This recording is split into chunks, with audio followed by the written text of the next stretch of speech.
So, hello everybody, it's a pleasure to be there to present your paper. So, our subject of interest is the impact of epigenetic inheritance on the long-term evolution. By long-term, we mean here around 100,000 generations. But before I start with the main part of the presentation, I have to define a few terms I will use. So first, genetic inheritance, well, it's a common inheritance who everybody knows, is the way parents transmit information to its offspring by transmitting its DNA. Very commonly, we focus only on this type of information, but there are also a lot of other kinds of information. In particular, every other way to transmit information without using the DNA is a non-genetic inheritance. As you can see, it's very broad, as it can be the transmission of behavior or environment, for example. The particular form of inheritance we will see is the epigenetic inheritance, which is a particular non-genetic inheritance in which you transmit physically in the germinal cell something to your offspring. For example, it can be a protein which regulates the DNA. Finally, the maternal effect is just an effect of non-genetic inheritance. It's basically transgenerational plasticity. For example, here, a rabbit which will lack food during its life will give birth to a smaller rabbit will need less food to reproduce, and thus it will have an improved fitness.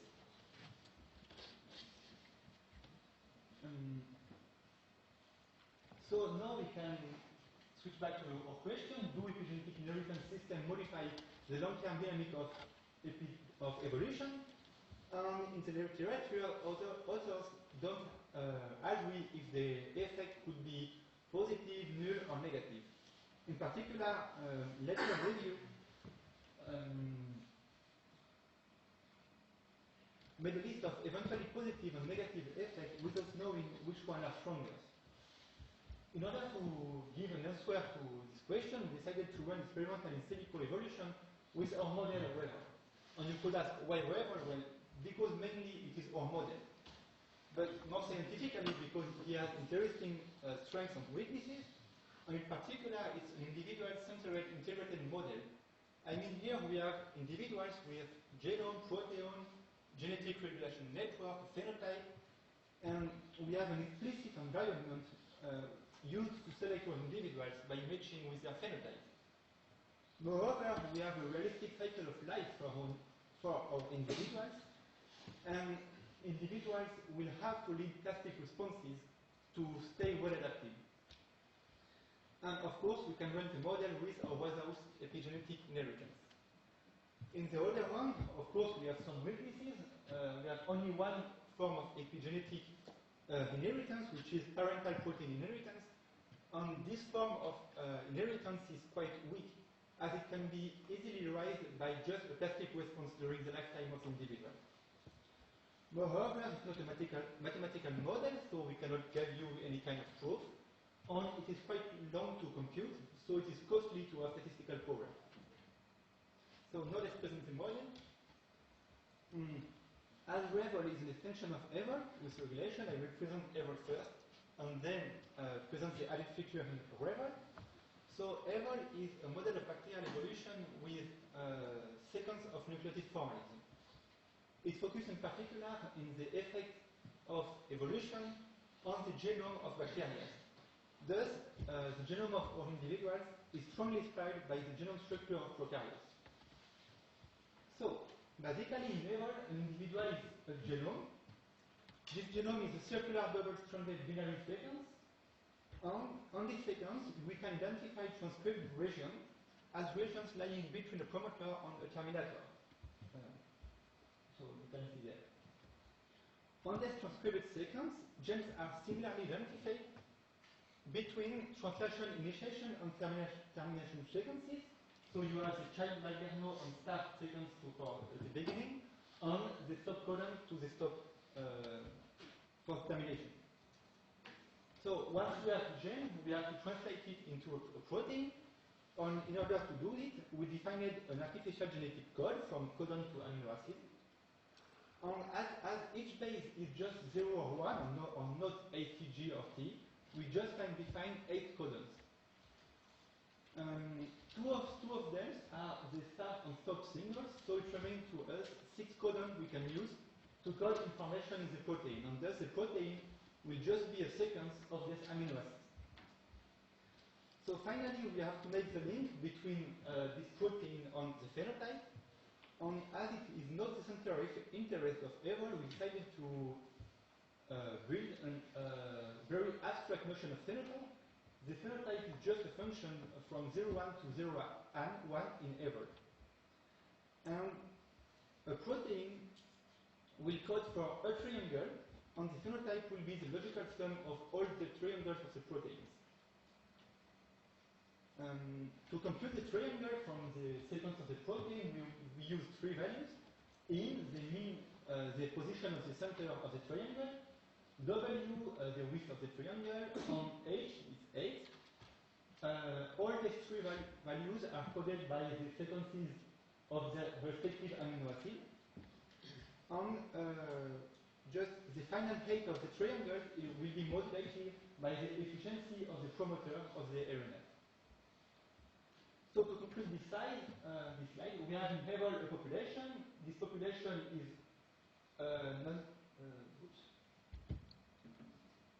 a population of genomes. Each genome will code for a proteome, and this proteome will give you the phenotype. And as in every evolutionary model, we run the simulation by running the evolutionary loop. So let's start with the selection step. From the new generation, we pick an individual, we compute it. It means that we compute its phenotype from its genotype. And then we compare the phenotype to an environment which is previously defined as a parameter at the beginning of the simulation. The red area, the difference between phenotype and environment, is the distance to target, and it will be used to compute the fitness. Then the fitness is used to compute the probability of reproduction of each individual. And during the reproduction step, we build a whole new generation from the previous generation with a constant number of individuals. And each offspring will be a copy of its parents with mutation and rearrangement. And we obtain by this process a whole new generation, and the loop can be repeated again, indefinitely. In RAevol, we have two added features. A protein can now regulate the expression of a gene by binding to the promoter,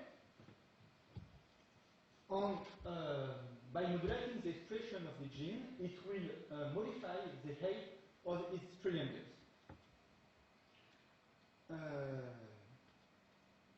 And now, individuals have a lifetime during which the phenotype may change. Basically, because all the triangles may increase or decrease.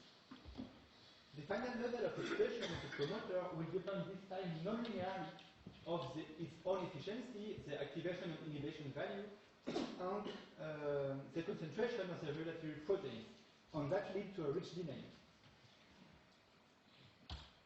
If we look more closer in the details of the regulation, we can see that a new promoter structure, 2 zones flanking the promoters have been defined, upstream the activation zone, and downstream the inhibition zone. And we will check if the protein can virtually bind to these 2 zones. But how do we compute this affinity? Well, no one knows the precise code of binding between protein and DNA, so we made an arbitrary choice. We defined an affinity between each quadrant, and amino acid. And why we chose quadrant? Well, in order not to interact with the genetic code. The value of this affinity is stored in the matrix you can see here. This matrix is a parameter of the model. And to compute the affinity of the whole protein, we will compute the temporary affinity as the cross product of the 5 affinities amino acid quadrant, and by moving the protein we will try every possible combination, and the final affinity will be the maximal value of all these temporary affinities. If we come back to the evolutionary loop, we can see differences with RAevol. Now the phenotype may change during the lifetime due to the regulation of the proteome on the genome, but the environment also can change during the lifetime.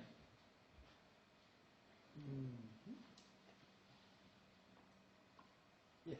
Moreover, we can evaluate the individuals many times during their lifetime to obligate them to follow fastly the environmental variations. So here I present a previous model that we obtained with RAevol. The team launched a null experiment. It is an experiment without experimental variation to check if mutation rate determines the structure of the genetic regulation network. And the answer was clearly yes. The higher the mutation rate, the smaller the genetic network. So here is done with the model presentation. If you want to know more about RAevol and RAevol, there is a tutorial Thursday at 10. Now let's present the particular experimental design used for this paper. So we run 4 scenarios. C, with a constant environment without epigenetic inheritance. Ci, constant environment with epigenetic inheritance. And V and VI in a variable environment. For each scenario, we run 12 repetitions in order to have a minimal statistical power. We launched each simulation during 300,000 generations with 20 time states by individuals and an evaluation at each time state.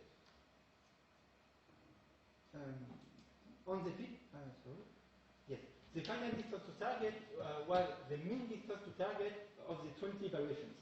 And the fitness decreased exponentially with the distance to target. The reproduction probability of an individual was fitness proportional, its fitness divided by the sum of the fitness of the current generation. For the variable environment, we decided to follow this rule. We had 3 targets possible, and at each time step, a target can change to another one with a probability 0.1. Our problem is that individuals cannot know which target they like, so we had to add an external protein, which we call a signal protein, specific to each target. And this external protein can bind to the regulationary network of the individual, and thus the individual can know in which target he likes. Here we present more specifically the effect of epigenetic inheritance in the simulations. So what I plotted is the evolution of the concentration of a protein within 2 generations. So in red, it is a curve without inheritance. The concentration of the protein begins as the value fixed only by its promoter. And then it will change to reach a final state in function of the target. When the target changes, it can reach another final state. But during the reproduction process, the concentration of the protein will be set back to its initial value. If we have protein inheritance, we have exactly the same pattern from the produced protein, except that the initial concentration is 0, but we inherit proteins from our parents, and thus we don't have this continuity of the concentration at the reproduction step. This leads to a positive maternal effect. Indeed, the individual has a 90% chance that the target didn't change during the reproduction state. And if the target didn't change, the individual will not lose time to fit the environment during his death. So, as a first result, we plot the mean fitness of individuals during with their generations for constant and variable environments. In red, you have the individuals without inheritance, in green with inheritance, and for variable environment, it's blue without inheritance and orange with inheritance. We plotted the fitness in log scale to compensate the effect of the exponential in its computation from the distance to target and for visibility reasons. So the first thing that we can see is that it works. All of simulations evolve properly as their fitness increases. Looking more closely, we can separate three phases for both constant and variable environments. For constant environment, during the first phase, individuals with inheritance evolve faster than individuals without inheritance. And this leads to a positive advantage of twice more fitness at 30,000 generations. Then, during the second phase, they progressively lose their advantage, and during the third phase, they evolve the same rate as without inheritance. For variable environment, it's quite different. Simulations with protein inheritance evolve slower during the first phase, until the disadvantage reaches -80% at 15,000 generations. And then, during the second phase, they evolve much faster than simulations without inheritance. And at the final phase, they evolve more or less the same speed as without inheritance, and they finally reach more 104% advantage in terms of fitness. Both the disadvantage and the advantage are significant with p-value under 0.1.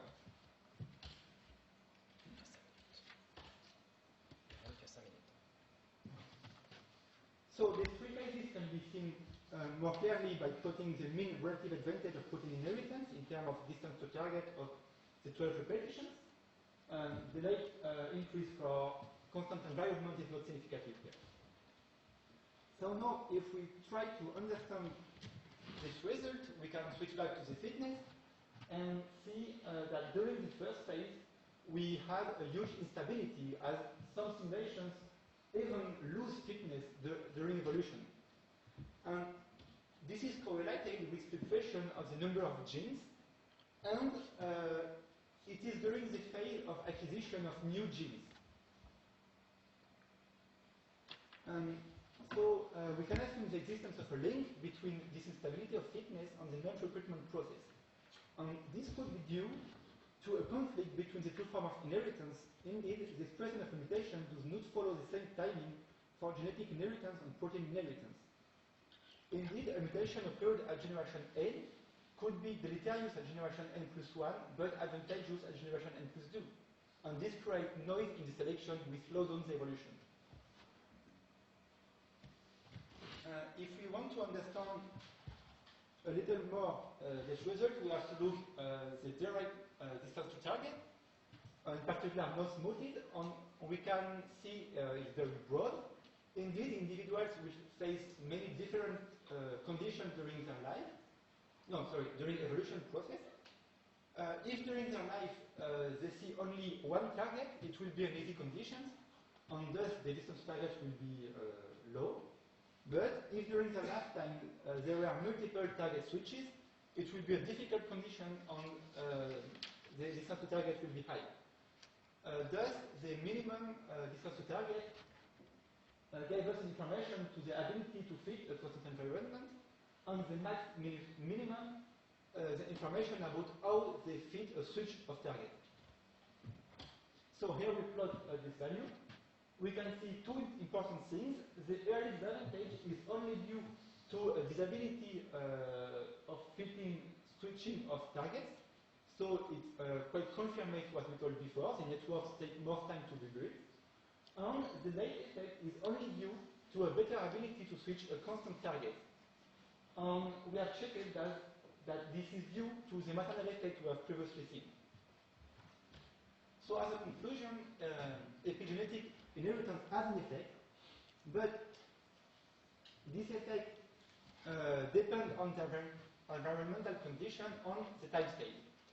In a constant environment, it has no long-term effect, and in a variable environment, it has a positive effect, mainly due to the positive maternal effect. But it has a negative effect at short time due to the noise it creates in the selection during the non-recruitment process. As a future work, we would like to investigate the effect of epigenetic inheritance on the epigenetic landscape. And a surprising point was to see no difference in terms of number of genes between simulation in constant or variable environment. And if we compare to the previous result, we had seen that this size was very different according to the mutation rate. This observation raised very interesting questions regarding the origin of the genetic regulation network complexity. So thank you. If you have any questions, I will be pleased to answer them.